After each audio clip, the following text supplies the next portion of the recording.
성령 강림절기가 시작이 되었습니다. 그리고 이제 오늘은 성령 강림절 이후에 첫 번째 주일이기도 하면서 삼위일체 주일로 교회에서 지키는 주일입니다. 우리 교회가 가지고 있는 이제 교리와 신학 가운데 아주 이해하기 어려운 것 중에 대표 선수가 바로 삼위일체라는 거죠. 왜냐하면 이건 논리적으로 말이 안 되는 말이기 때문에 그래요.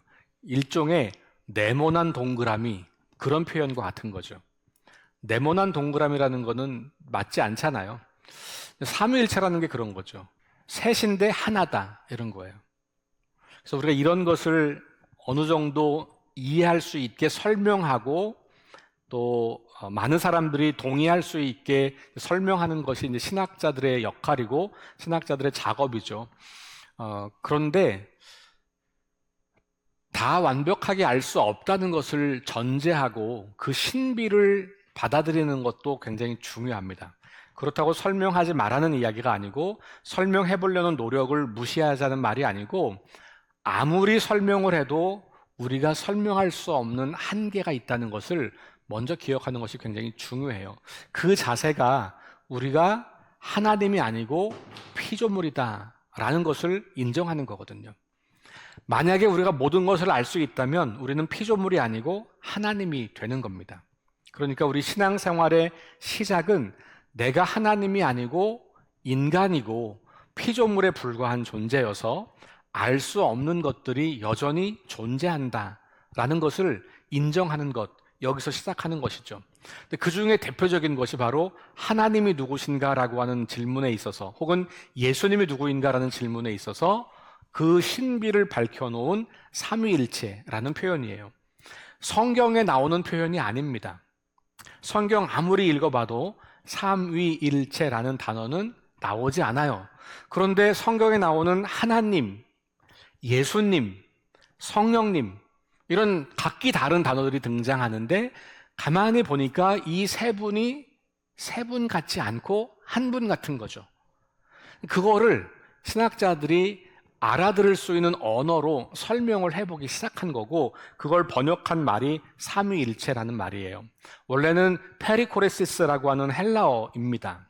페리코레시스라고 하는 말은 상호 침투적이다 혹은 상호 호환적이다, 상호 내주한다 뭐 이런 말이거든요. 이 말도 좀 어려운 말이긴 해요. 그런데 성경을 읽으면서 하나님을 설명하고 예수님을 설명하고 성령님을 설명하는 것들을 가만히 놓고 보면 그렇게 밝게 설명이 불가능한 것이죠. 그래서 그나마 최선으로 우리가 설명해 보면 그런 단어를 사용한 거고 우리는 그것을 삼위일체라는 번역어로 그렇게 이해하고 있는 것입니다. 오늘 말씀 중에 예수님께서 제자들에게 하신 말씀 중에 예수님과 하나님과 성령님의 관계에 대해서 나타나거든요. 이런 관계들을 가만히 살펴보면 삼위일체라는 표현으로 이 이야기들을 좀 정리할 수 있겠다, 이런 겁니다. 그러니까 이해할 수 있는 만큼 이해하시되 이해가 다 안 된다고 해서 너무 절망하지 마시고 하나님의 그 속성을 우리가 다 알 수는 없겠다. 그리고 우리가 사용하는 언어의 한계가 있어서 우리의 언어가 모든 것을 다 설명할 수 없다는 것도 인정하실 필요가 있어요. 헬라어를 사용하는 사람들이 페리코세시스라고 하는 단어를 가지고 이것을 설명할 때 하고 우리가 삼위일체라는 단어를 가지고 설명할 때 사람들이 듣는 것이 좀 다를 거예요. 그게 이제 언어가 가지고 있는 특징이죠.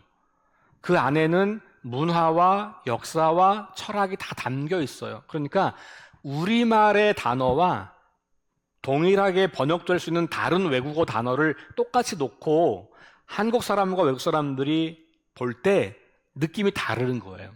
그리고 다 이해가 안 되는 거죠. 번역을 하게 되면. 그런 단어들이 굉장히 많잖아요.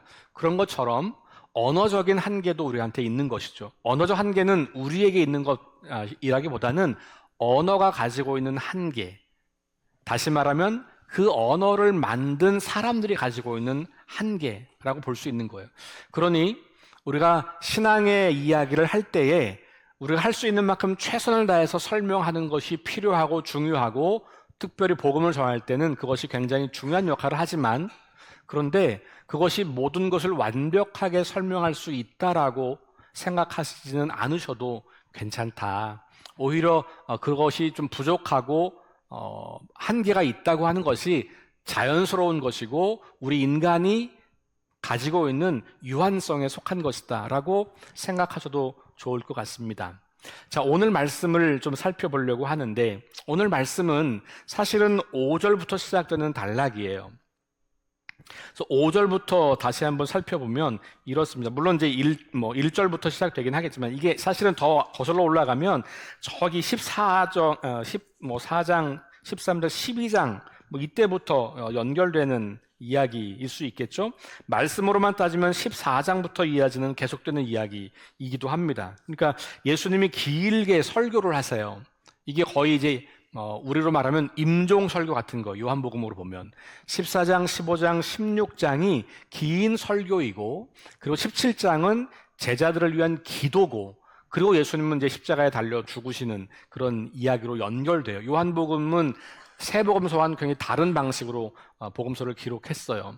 어쨌든 그 긴 설교 가운데 이제 한 단락이라고 보시면 되겠고 오늘 읽은 말씀의 단락만 따지자면 5절부터 시작된 거라고 볼 수가 있어요. 이렇게 말씀하십니다. 내가 나를 보내신 이에게로 간다. 그러니까 이제 예수님께서 이 지상에서의 삶을 마치시고 다시 자신을 보내신 하나님께로 돌아간다. 이런 말씀을 하시는 거죠. 십자가의 죽음을 암시하는 그런 표현입니다. 자, 그런데 너희 중에서 나더러 어디로 가는지 묻는 자가 없고 도리어 내가 이 말을 함으로 너희 마음에 근심이 가득하였다. 그러니까 묻지도 않았는데 갑자기 이 말씀을 하니까 사람들이, 제자들이 근심하고 걱정하기 시작했다. 이런 말이죠.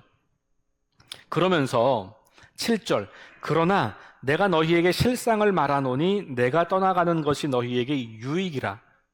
이상한 말씀을 하시는 거예요. 내가 함께 있지 않고 떠나는 것이 더 유익하다. 이렇게 말씀하세요. 그러면서 내가 떠나야만 보혜사 성령을 보낸다. 이렇게 말씀하시는 거예요. 7절 후반절에 보면 내가 떠나가지 아니하면 보혜사가 너희에게로 오시지 아니할 것이요 가면 내가 그를 너희에게 보낼 것이다. 그래서 예수님이 떠나시는 것은 끝이 아니고 또 다른 시작이다라는 것을 말씀해 주고 있어요. 그래서 예수님께서 비록 제자들과 물리적으로 떠나지만 성령을 통해서 영적으로는 떠나지 않는다. 하나님 나라가 끝나는 게 아니라 그 나라가 계속 이어져 간다. 이런 이야기를 하고 계신 거예요. 그런데 그 성령이 오시면 뭐 하시는 거냐? 8절 보시면 그가 와서 죄에 대하여 의에 대하여 심판에 대하여 세상을 책망할 거다.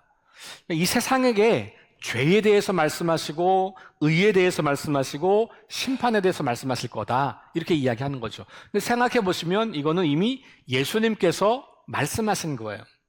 거슬러 올라가면 구약시대의 선지자들, 하나님의 말씀을 붙잡고 살았던 사람들에 의해서 계속해서 선포되었던 말씀이기도 해요. 그러니까 성령은 이제까지 없었던 새로운 일을 하는 분이 아니고 예수님이 하셨던 그 일, 그것을 그대로 이어서 하시는 거다라는 이야기를 하고 있는 거죠. 그러면서 뭐 죄에 대해서는 뭐고 의에 대해서는 뭐고 심판에 대해서는 뭐고 이런 이야기를 쭉 하시면서 12절에 가면 내가 아직도 너희에게 이를 것이 많지만 지금은 너희가 감당할 수 없다. 그러니까 많은 말을 들려주고 싶지만 이 죄나 의나 혹은 심판에 대해서 많은 말을 들려주고 싶지만 지금은 너희가 그것을 다 들어도 이해할 수 없다. 이렇게 말씀하시는 거죠. 그리고 나중에 성령이 오셔서 너희를 깨닫게 할 거야. 이렇게 말씀하시는 거예요. 여러분 실제로 마태마가 누가복음을 읽어보면 예수님의 제자들이 3년 동안 예수님을 따라다니면서도 예수님을 깊이 이해하지 못했어요. 그래서 배신도 하고 헛짓거리도 하고 그렇잖아요. 예수님 돌아가실 때 다 도망갔고 그랬던 제자들이 오순절 성령 강림 사건 이후 사도행전 2장에 나오는 예수님 부활하시고 승천하신 다음에 그들이 두려움 가운데 몰려있던 그 마가의 다락방에서 성령님의 역사를 경험하고 나서 그들이 그 닫았던 문을 열고 밖으로 뛰어나가서 부활을 증거하기 시작합니다. 그러니까 그 성령님의 역사하심을 통하여 제자들은 온전한 이해를 가지게 되었다고 볼 수 있어요. 예수님 살아계시고 예수님 죽으실 때까지만 해도 제자들은 부분적으로 알고 있었고 자기 멋대로 알고 있었고 자기 기준으로 알고 있었다고 보아도 괜찮아요. 그 예수님이 늘상 제자들에게 하셨던 말씀이 믿음이 없는 자들아, 조금 더 좋은 표현으로 해봐도 믿음이 적은 자들아, 이렇게 말씀하신 것을 종종 보게 되죠. 그리고 제자들이 그 예수님을 오해해서 일어났던 일들이 매우 많이 기록되어 있어요, 복음서에는. 그러니 제자들이 온전히 예수님을 이해하게 된 것은 성령 강림 사건 이후에, 다시 말해 오늘 여기서 말씀하신 것처럼 그가 오셔서 너희에게 온전한 지식을 알게 할 거다라고 말씀하신 거예요. 자, 12절을 지금 방금 우리가 그렇게 읽었고, 그리고 이제 13절 오늘 우리가 이제 하고 싶은 이야기가 여기부터 등장합니다. 그러니까 내가 아직도 너희에게 이를 것이 많지만 지금은 너희가 감당하지 못할 것이다 라고 말씀하시면서 13절에 가면 그러나 진리의 성령이 오시면, 그러면서 그분이 오시면 그것을 알게 하겠다라는 표현을 어떻게 하냐면 너희를 모든 진리 가운데로 인도하시리니, 이렇게 말씀하고 있죠. 그러니까 예수님과 함께 있을 동안에는 그들이 예수님이 하시는 말씀, 예수님이 하시는 사역 다 이해할 수 없다. 그런데 예수님 떠나시고 성령이 오셔서 그 성령님이 말씀하시고 들려주시고 깨닫게 하시고 인도하시는 것을 통하여서 너희들이 온전한 진리를 이해할 수 있게 될 것이다, 이렇게 말씀하시는 거죠. 자, 그런데 예수님께서 말씀하시는 진리라고 하는 게 그러면 무엇일까? 그러니까 성령이 하시는 일은 우리를 진리로 인도하는 거예요. 그러니까 성경적으로 예수님께서 말씀하신 성령의 역할은 매우 중요한 것이 우리를 진리로 인도하여 진리를 깨닫게 하는 겁니다. 지난주에도 말씀드렸습니다만 우리는 성령에 대해서 굉장히 많은 오해를 하고 있어요. 그래서 성령 그러면 신비한 역사, 이게 그냥 동일어처럼 많은 그리스도인들이 그렇게 알고 있어요. 성경을 제대로 읽어보면 그렇지 않다는 게 너무 분명한데 우리가 그렇게 알고 있고 그렇게 기대하고 있어요. 그래서 성령 충만 그러면 뭐 방언도 해야 되고 뭐 입신도 해야 되고 막 예언도 해야 되고 병 고치기도 해야 되고, 그래야 그게 성령 충만한 거라고 착각하는 거죠. 그것만 성령 충만함이 아니고 그거는 사실은 굉장히 비범하게 나타나는 일이에요. 그런 일이 없다는 게 아니라 그런 일을 성령께서 하시지만 사실 그건 성령이 하시는 일 중에 지극히 작은 일, 지극히 부분적이고 제한된 일, 그리고 아주 특별한 경우에 행하는 일이에요. 근데 우리가 그것만 쫓고 있으면 대부분의 사람들에게는 성령 충만은 불가능한 일이에요. 하나님 그렇게 일하시지 않기 때문에 그렇습니다. 그런데 모든 사람들에게 성령 충만함은 가능한 일인데 그게 뭐냐 하면 진리를 깨닫는 것이에요. 근데 여러분 이것도 오해가 많아요. 어떤 오해가 많냐 하면 성령께서 나한테 뭘 신비한 방법으로 알려주신다고 생각하는 거예요, 자꾸. 이 영이니까. 지난주에 말씀하신 것처럼 우리의 영과 함께, 우리의 영과 더불어 우리가 하나님의 자녀인 것을 증언한다. 로마서에서 우리 지난주에 그렇게 말씀을 배웠잖아요. 그러니까 성령께서 우리에게 진리로 안내하는 방식은 1차적으로 성경이에요. 우리가 이걸 자꾸 망각하니까 자꾸 신비한 현상을 따라서 성령을 체험하려고 하는 거예요. 저 어렸을 때 굉장히 많이 노력했거든요. 저는 막 초등학교 5학년, 6학년 때부터 1년에 한 4번씩 부흥회 다니고, 여름방학 때 막 원정 부흥회, 이름은 들어보셨습니까? 원정 부흥회. 우리 교회 부흥회 말고 이웃교회 부흥회. 막 버스 타고 한 40분, 50분 나가서 있는 그 교회 가서 부흥회에 참석하고, 우리 어머니랑 그렇게. 그때는 뭐 방언 못하면 막 짐승 같다 그랬어요. 그래가지고 막 방언 받으려고 엄청 애를 쓰고, 그게 성령의 역사라고 그 당시엔 배웠어요. 저도 그게 성령의 역사인 줄 알고, 그거 못하면 성령 충만한 사람이 아니고 그런 걸 경험해야만 성령 충만하다. 수련회 가서 막 뜨거운 영적 체험을 해야만 성령 충만하다라고 하는 생각에 사로잡혔었죠, 저도. 왜냐면 그렇게 막 가르쳤으니까. 근데 제가 신학교 가서 성경을 공부하고 신학을 공부해 보니까 그거는 성령의 역사 중에 굉장히 일부분인데 많은 사람들이 그것을 기대하는 거예요. 왜냐하면 신비하잖아요. 뭔가 특별해 보이잖아요. 평범하지 않잖아요. 그러니 뭔가 그런 걸 경험해야만 내가 특별한 하나님의 사랑을 받는 것 같은 착각을 하는 것이죠. 그런 현상을 무시하거나 그런 현상을 틀렸다고 말하는 게 아니에요.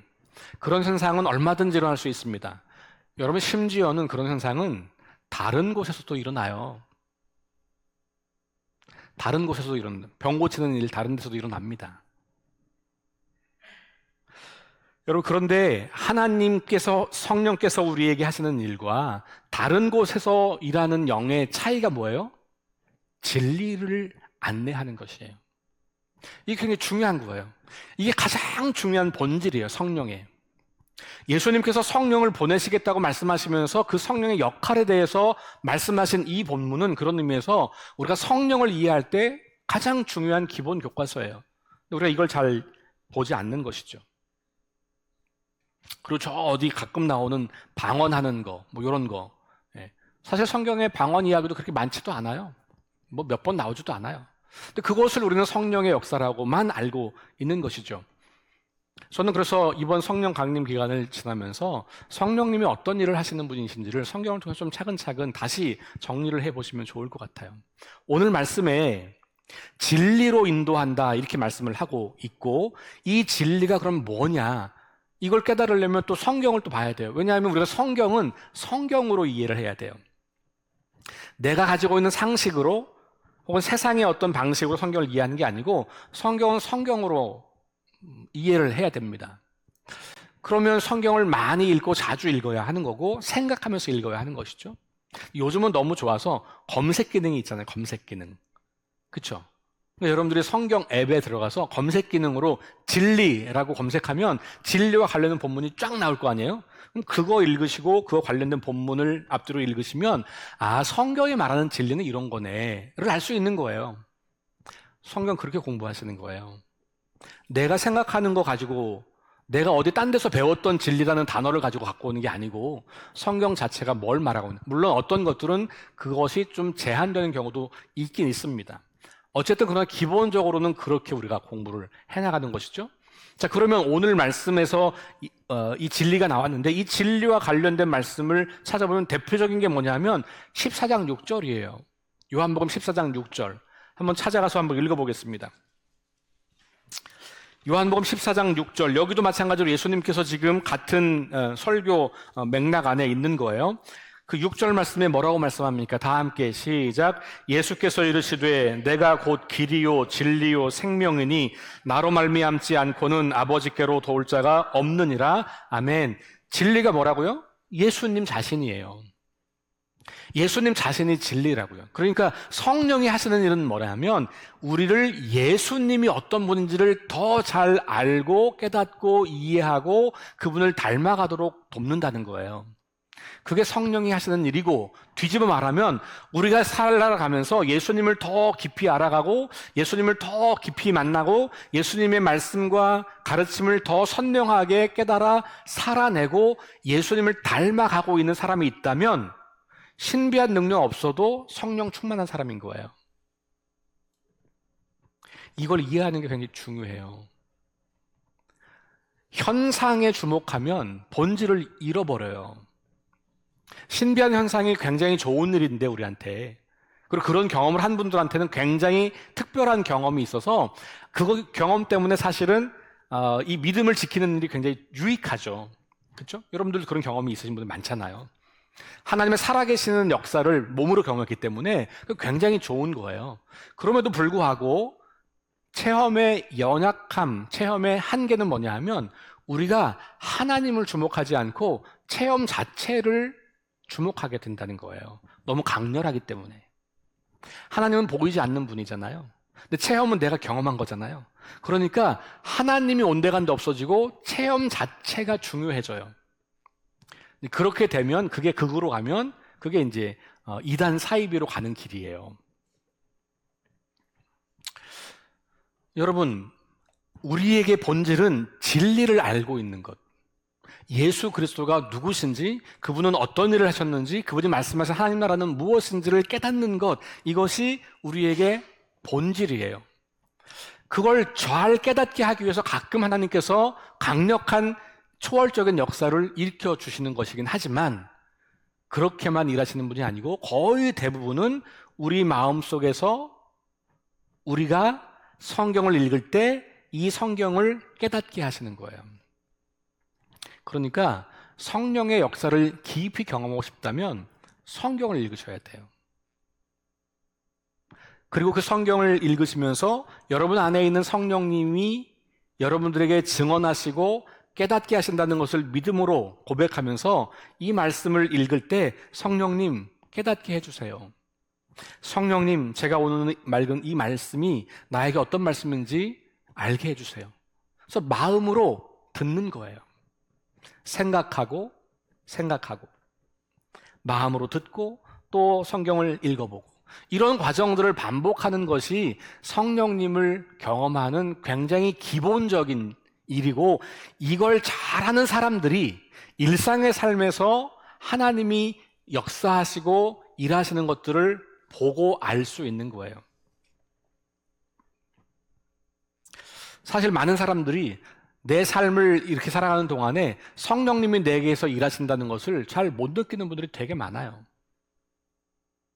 하나님께서 지금 내 삶에서 일하시고 계시고, 하나님이 지금 내 마음속에서 역사하고 계시고, 하나님이 사람들과 관계 속에서 지금 뭔가 일하고 계시다는 것을 감지하지 못할 때가 되게 많죠. 왜 그런 줄 아세요? 성령님이 어떻게 일하시는지를 모르기 때문에 그래요. 성경을 통해서 그걸 배우셔야 되는데 그거 아니고 뭔가 신비한 현상을 주목하기 때문에. 신비한 현상은 우리 일상의 삶에서 1% 나타날까 말까 하는 현상이잖아요. 나머지 99.9%는 그냥 일상적인 일의 반복이 우리 인생이란 말이에요. 근데 하나님은 그러면 그 특별한 그 순간만 일하시는 분이고 나머지는 침묵하시는 분인가요? 그렇지 않잖아요.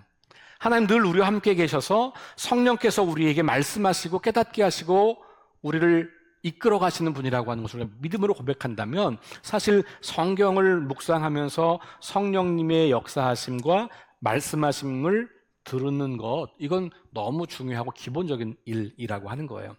진리 가운데로 우리를 인도한다고 하는 것, 이 진리가 어디 있습니까? 바로 예수 안에 있고 그 예수님은 이 성경 안에 문자를 통해서 우리에게 남겨져 있잖아요.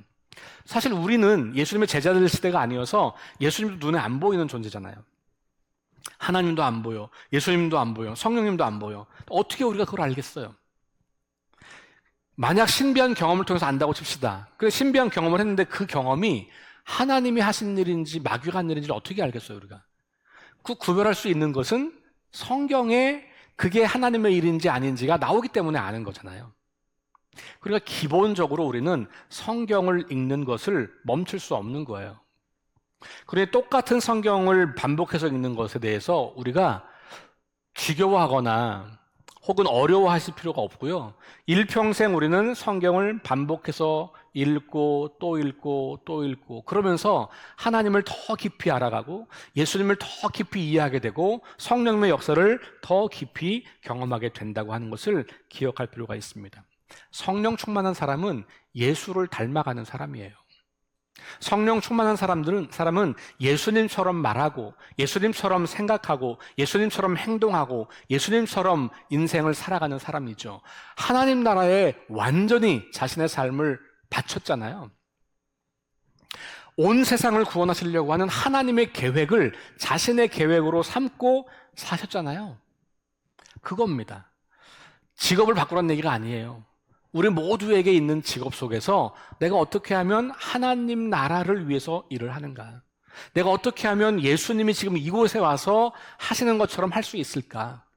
그게 바로 성령께서 우리 마음속에 계속해서 공급해 주시는 생각인 거고, 그 생각을 통해서 우리는 하루하루 인생의 삶을 말씀에 근거하여 성령님에 순종하여 살아가는 것입니다.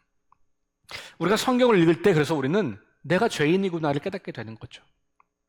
더 이상 이렇게 살면 안 되겠구나를 깨닫는 거죠. 이 성경이 수천 년 전 다른 나라 사람들의 이야기인데 놀랍게도 이걸 읽을 때 우리에게 내가 보이는 거예요. 내가 누구인지가 보여요. 하나님이 어떤 분인지가 보여요. 예수님과 성령님이 어떻게 일하시는 분인지를 보게 돼요. 그러면서 우리는 이 성경을 통하여서, 이 진리의 말씀을 통하여서 내가 얼마나 죄인인지 발견하고, 그런 죄인을 하나님이 얼마나 사랑하는지를 발견하게 되고, 이 세상도 죄로 망가져 있다는 것도 보게 되고, 이 세상을 하나님께서 치유하시고 회복하시려고 얼마나 열심히 일하고 계신지도 보게 되는 거죠. 그리고 이 교회가 바로 그렇게 이 땅에 태어났고 존재한다는 것도 성경을 읽을 때 알게 되는 겁니다.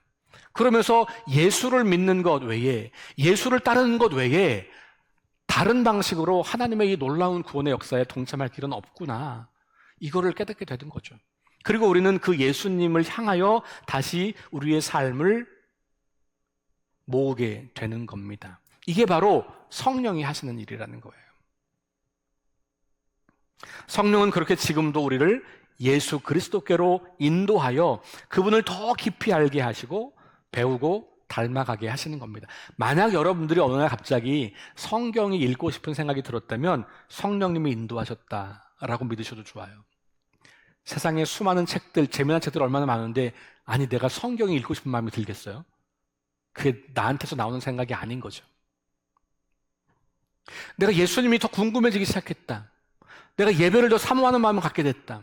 말씀을 읽는데 이 말씀 속에서 내가 발견되기 시작했다. 이 모든 것들이 내가 하는 행동이 아니라 성령께서 역사하시는 역사인 거예요. 그런 것들이. 그럴 때 여러분들이 그것을 성령님의 일하심으로 아는 것 자체가 우리에게 굉장히 중요한 믿음의 단계예요. 그리고 그것을 가지고 거기에 계속 반응하면서 그 성령님과 함께 해나갈 때 우리의 삶이 조금씩 그렇게 진리 속으로 들어가게 된다는 것을 기억할 필요가 있습니다.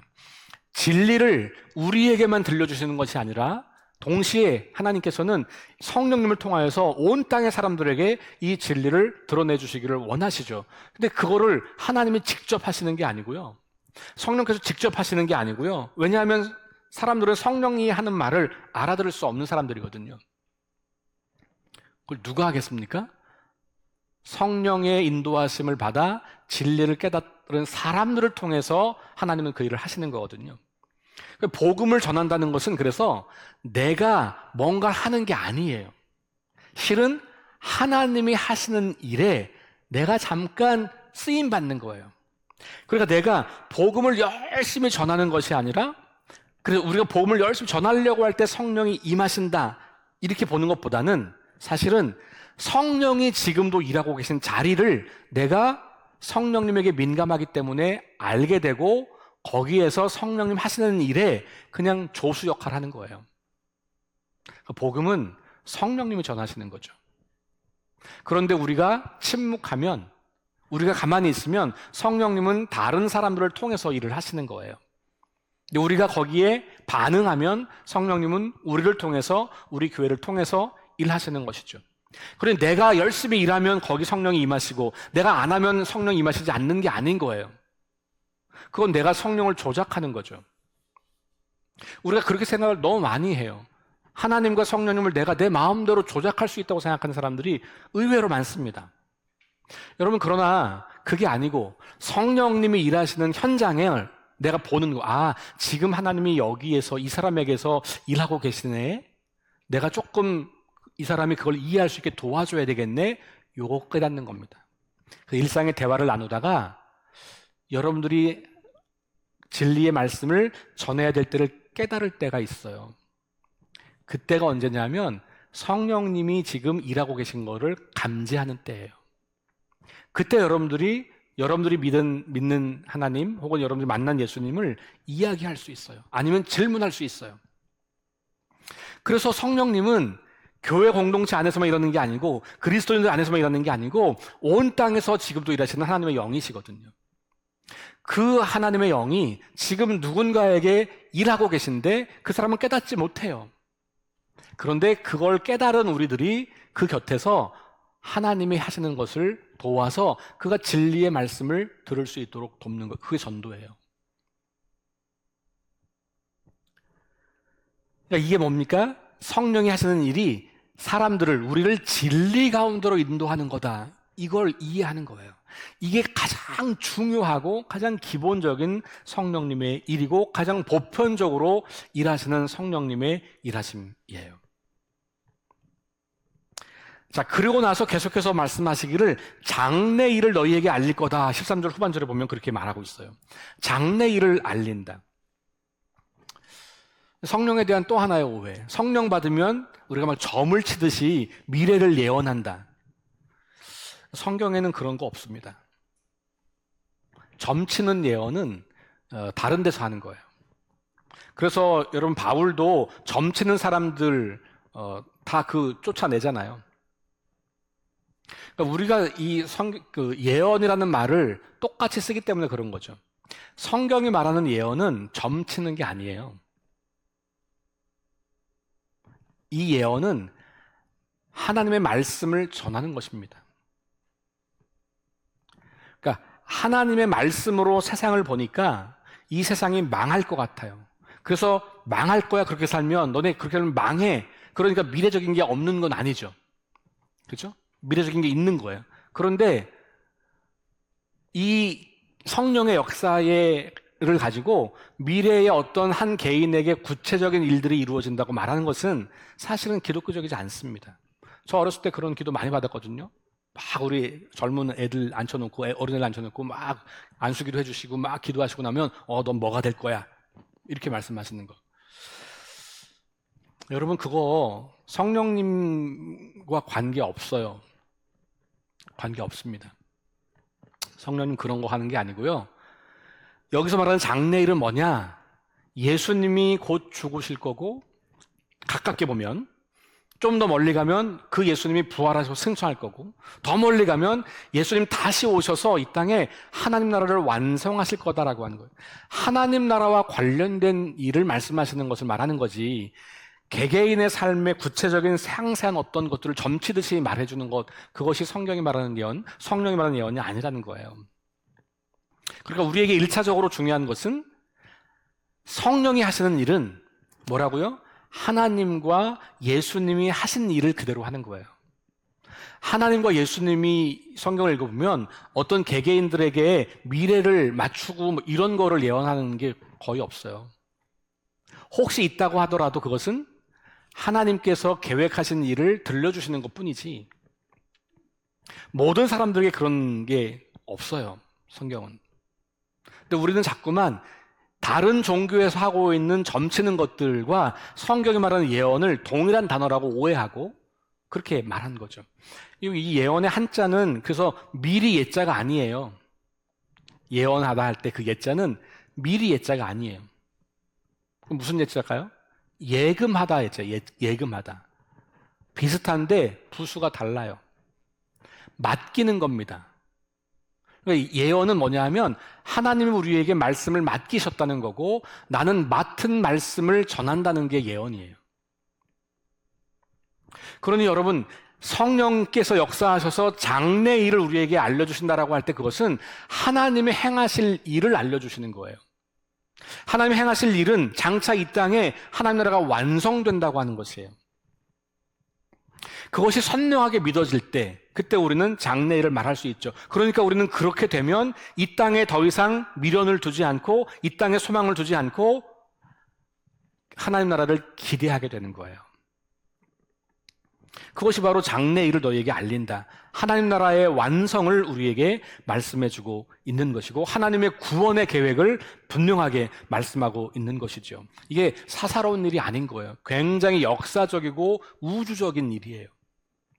이걸 너무 사사로운 것으로 전락시키는 것은 바람직하지 않습니다. 자, 마지막으로 성령이 하시는 일, 앞에 나왔던 이 얘기의 반복이긴 한데 예수님께서 들은 것을 전하는 것. 다시 말하면 하나님이 예수님께 말씀하신 것을 전하는 거예요. 예수의 영광을 나타내는 것. 예수께서 아버지의 영광을 나타내는 것처럼 이제 이 성령님은 예수의 영광을 나타내요. 그러면 이 삼위일체 하나님, 성부, 성자, 성 삼위의 하나님께서 같은 일을 하시는 거예요.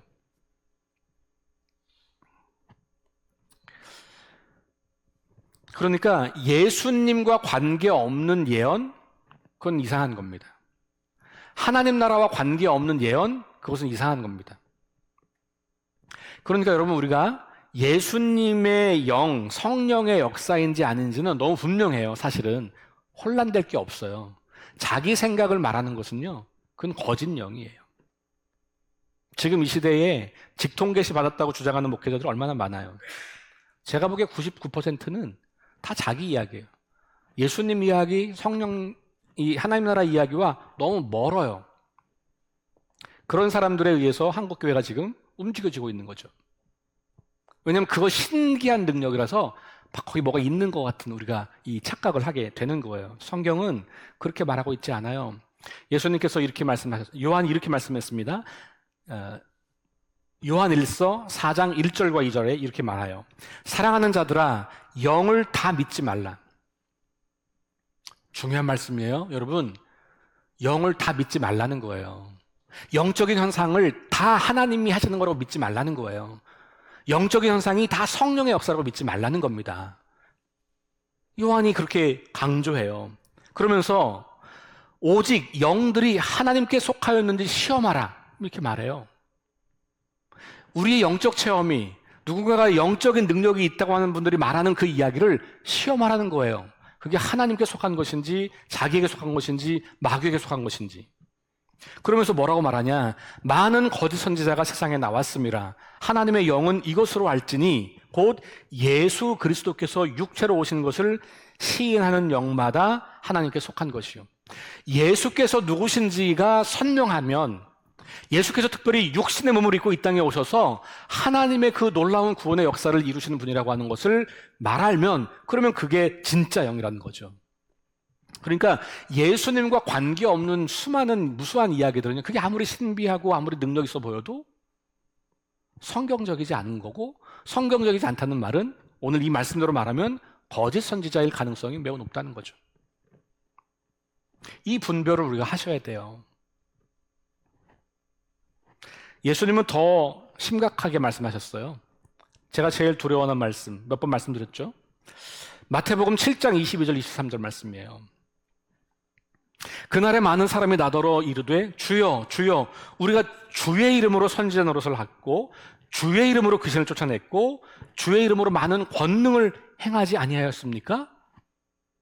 하리니 그때에 내가, 예수님께서 그들에게 밝히 말하되 내가 너희를 도무지 알지 못한다. 불법을 행하는 자들아 내게서 떠나가라. 여러분, 이게 얼마나 무서운 말씀이에요. 주님의 이름으로 선지자 노릇을 했어요. 주님의 이름으로 귀신을 쫓아냈어요. 주님의 이름으로 많은 권능을 행사했어요.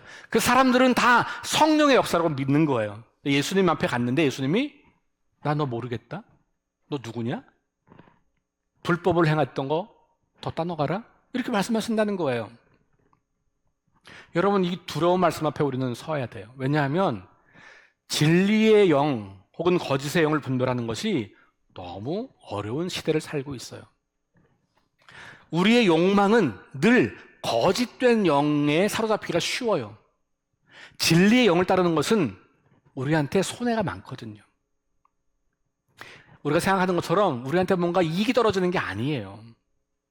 그런데 악한 영은, 거짓된 영은 자기 이익을 추구하기 위해서 사람들에게 이익이 떨어진다고 속이면서 그렇게 일을 하는 거죠. 놀라운 것은 거기도 역사가 일어난다니까요. 그러니까 주의 이름으로 귀신 쫓아냈다고 말하잖아요. 주의 이름으로 권능을 행했다고 말하잖아요. 주의 이름으로 선지자노릇 했다고 말하잖아요. 하나님 말씀으로 그렇게 선포하는 거죠. 그런데 아니라는 거예요. 아닌 게 있다는 거예요. 왜 그럴까요? 기준이 뭘까요? 오늘 말씀을 들어보면, 오늘 말씀은 너무나 분명하게 예수님께서 하신 말씀이잖아요. 여러분, 성경 중에도 예수님께서 하신 말씀이 있는가 하면 예수님 말씀을 해석한 말씀도 있단 말이죠. 이건 오리지널이에요. 예수님이 하신 말씀. 성령은 진리 가운데 우리를 인도하는 거지. 예수님께서 하셨던 일, 예수님께서 전했던 말씀을 전하는 거지 예수님과 관계없는 이야기를 하는 게 아니다. 그런 것들은 다 세상의 영, 거짓 선지자 이렇다라고 요한도 말하고 예수님도 말씀하고 있는 거죠. 성령에 대한 매우 많은 오해들이 우리 한국 교회를 조금 제가 보기엔 오염시켰다고 봅니다. 돌아온 길은 분명해요. 우리한테 소망이 있죠. 왜? 성경이 있으니까. 성경을 잘 보세요. 여러분들의 믿음을 성경에 근거해서 세우셔야지 여러분들이 좋아하는 목사님, 여러분들이 좋아하는 어떤 사람, 여러분들이 좋아하는 어떤 현상, 여기에 믿음의 근거를 세우시면 위험한 거예요. 목사는 사람일 뿐 하나님이 아니에요. 하나님이 그를 위대하게 사용할 수 있어요. 목사만 그런 건 아니죠. 모든 사람을 하나님은 위대하게 사용할 수 있죠. 그런데 그가 하나님을 신실하게 따를 때에만 그렇게 사용하시는 거예요. 오히려 악한 마귀들도 사람을 그렇게 사용할 수 있어요. 그래서 많은 능력이 나타날 수 있습니다. 그런데 여러분, 성령을 그래서 그 현상으로 이해하면 많은 오해들이 있을 수 있고 분별이 어렵습니다. 예수님 말씀대로 성령의 역사를 진리이신 예수님에게 초점을 두는 거예요. 그럴 때 그것이 성령이 일하시는 것이다 라는 것을 기억할 필요가 있습니다. 사랑하는 여러분, 성경을 통해서 나타나는 성령의 인도하심을 잘 주목하시고 깨닫고 하나님과 예수 그리스도와 성령 하나님을 더욱 깊이 알아가고 사랑하고 닮아가는 그런 저와 여러분 될 수 있기를 주의 이름으로 축원합니다.